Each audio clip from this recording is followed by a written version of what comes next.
there are not a lot of rabbis in the Air Force, and it's been a decreasing number for a long time. And there was no rabbi there, and we were systems command. The flight test center was a tenant on their base. We used the Hill Wendover Dugway Range, and the fellow that was the two-star commander happened to have been the athletic director when I was a cadet.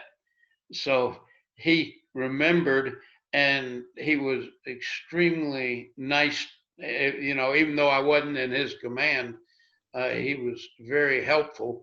And anyway, somebody said, "You're the senior Jewish officer on base. Would you be the lay leader?" And I said, "Yes, except I'm going to find somebody else to lead the services because I'm a Reformed Jew, and I'm sure I would not do it the way a lot of the service members want." There was a doctor there, a urologist, who did the Brit for my son, who was born shortly after I got there, who was a frustrated rabbi. He not only wanted to be a physician, he wanted to be a rabbi, and he was very good and very welcome to it. So the two of us, he did the religious part, and I did the organizational and the planning of things. And the civilians in Ogden and even down in Salt Lake were extremely good to the military and receptive and wanted us. So that made everything work well. You handle whatever you were capable of doing, what a rabbi would do. And now, I certainly wasn't trained, but a lot of that's common sense, and handled deaths. And a lot of that in the military is already specified by regulations. So unless there was an anomaly or somebody couldn't get what he or she thought was appropriate, then I wasn't needed. And interestingly, in the Mormon atmosphere, a lot of my work was, Mormons are very interested in Jews, and a lot of it was handling their requests and all, and they were very polite and very interested. And so a lot of it entailed their coming to our Shabbat services.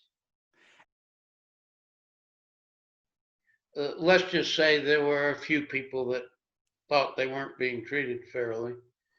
And I had to tell them that I had been in longer than they, and I had never experienced any discrimination.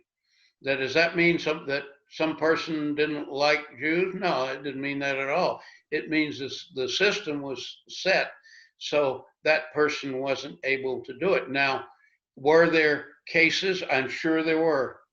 But I told him, I said, just do your best. And unless something is really blatant, you're not going, that's not the way to handle it. Just keep trying to do.